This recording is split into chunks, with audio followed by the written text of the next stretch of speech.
Welcome to the deep dive. Today, prepare to be transported. We're heading back to an era of, well, dazzling glamour, profound social change, and some really unexpected artistic connections. We're talking about the vibrant world of Art Deco fashion. Mm, You might just think, flapper dresses. mm. But the style, as we'll discover, it tells a much richer story. It's about revolution, global influence, and just incredible craftsmanship. Absolutely. So our mission today is basically to unpack the essence of Art Deco. Why does it still captivate us? And we're using a really groundbreaking exhibition from the State Hermitage Museum. It's called Packaged Dreams as our guide. Yeah, it's built around Nazim Mustafayev's extensive collection, and it offers this unique window into why that whole period, sparked by the big 1925 Paris Art Decoratifs exhibition, why it still feels so relevant. Right, the Art Decoratifs, that's where the name comes from. Exactly. And the brilliance of Packaged Dreams, I think, is how it goes beyond just showing beautiful clothes. It's a really deeply curated experience. It's designed to immerse you in the whole cultural fabric of the era. It shows how the style reflected a world in flux, and that helps us connect to why its vision still appeals today. Absolutely.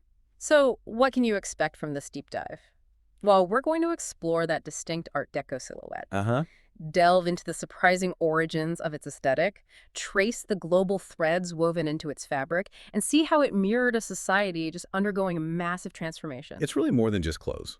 It really is. It's like a living piece of history.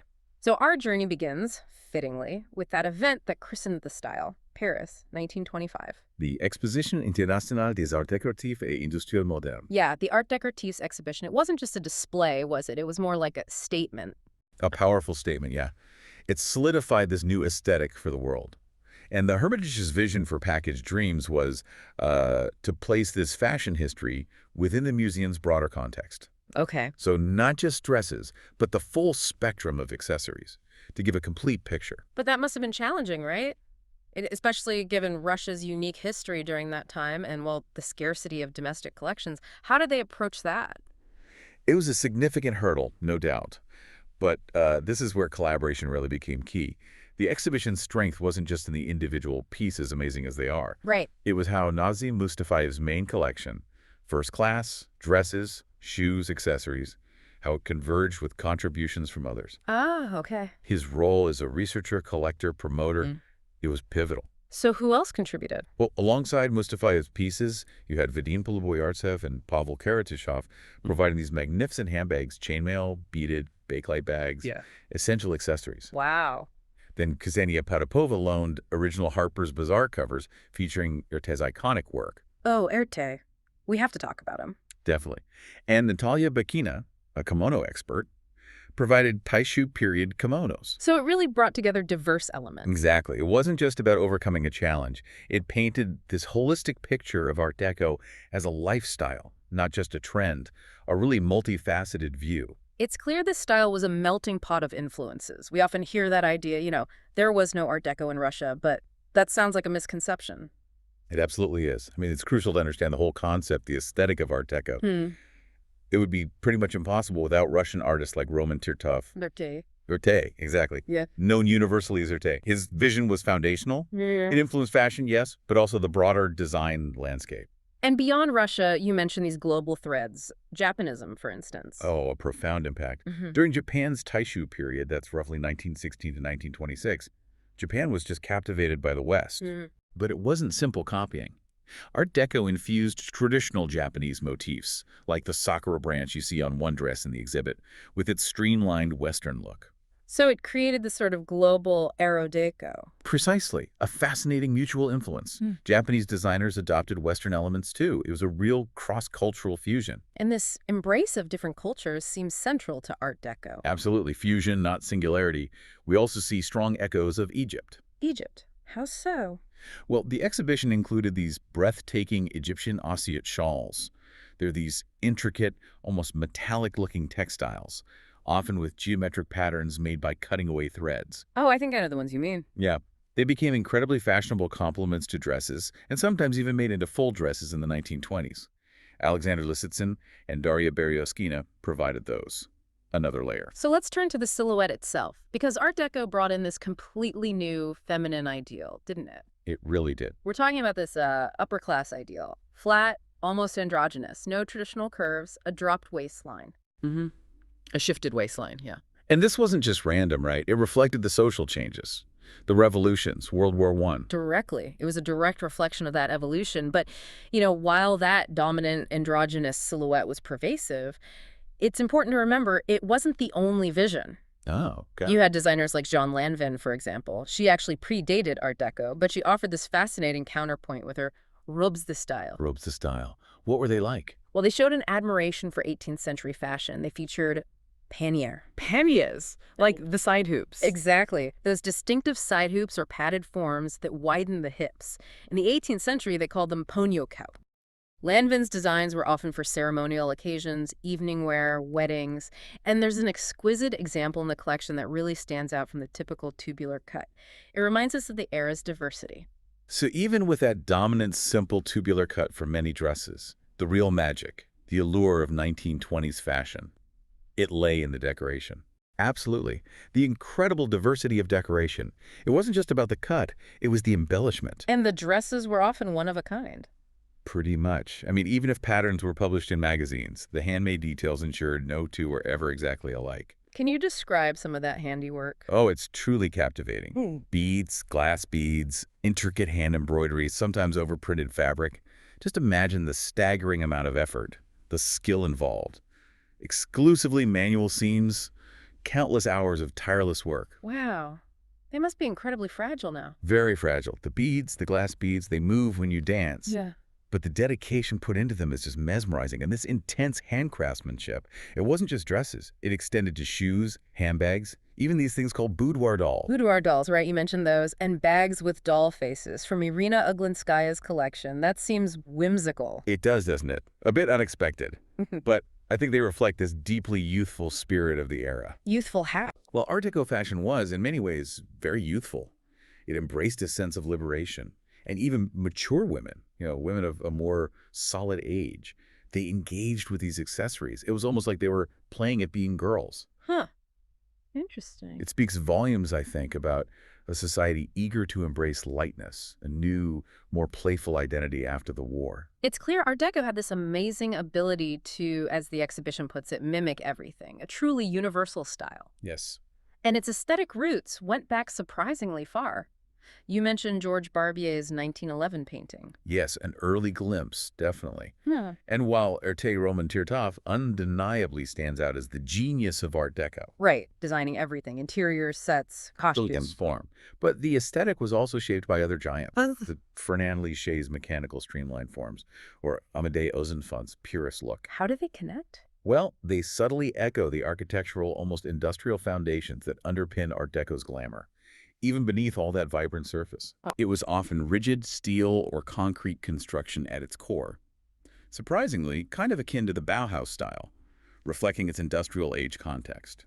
That's fascinating. And it brings us to a crucial point about viewing this era. The 1920s were a time of huge social upheaval, revolutions, mirrored in expressionism, right? Exactly. They're not just parallel things happening, they're interdependent cultural expressions. So the exhibition shows this. Yes.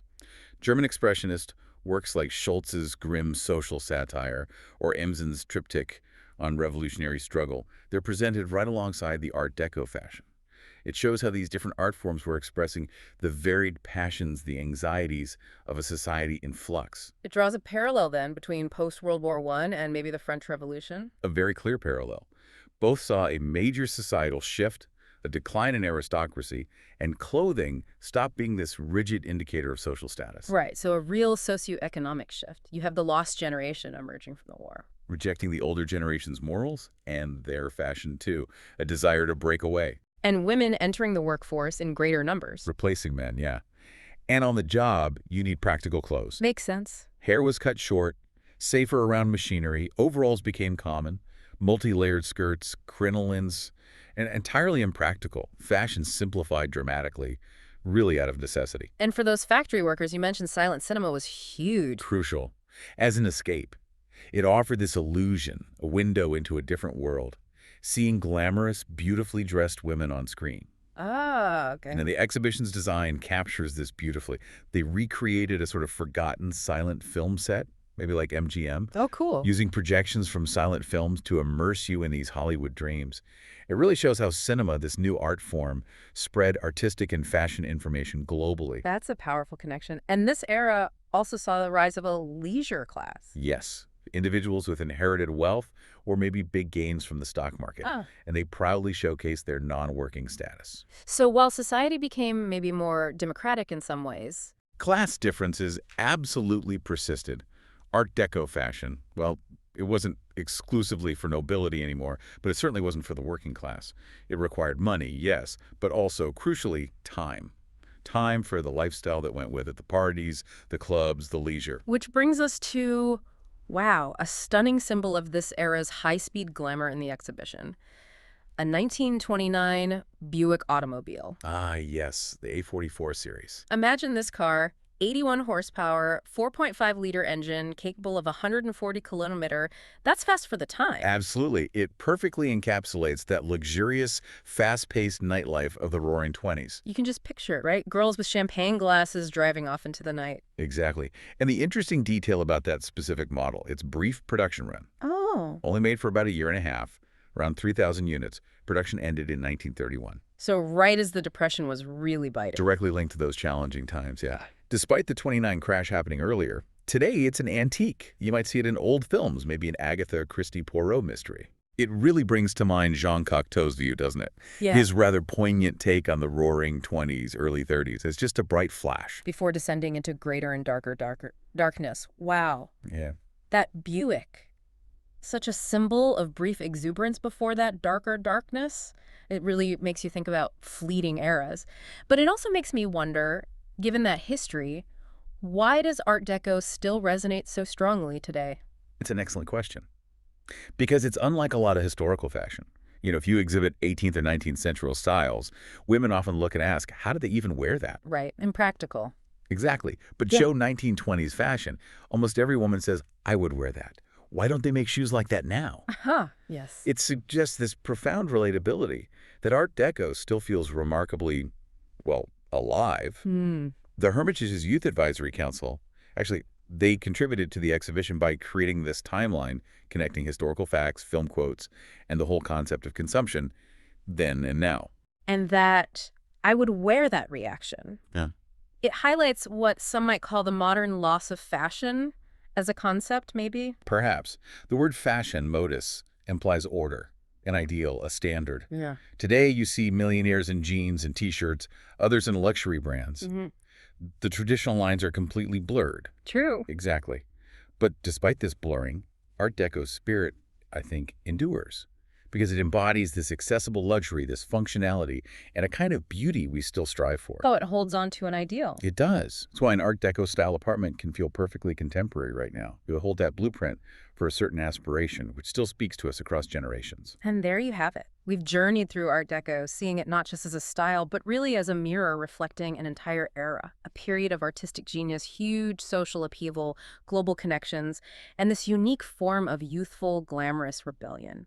We've seen how its origins, its unexpected influences, that distinctive silhouette, its ties to cinema, craftsmanship, it all paints this vivid picture of the packaged dreams of the 1920s. It really does. And thinking back to Cocteau's observation, that the Art Deco era was just a bright flash before a deeper darkness.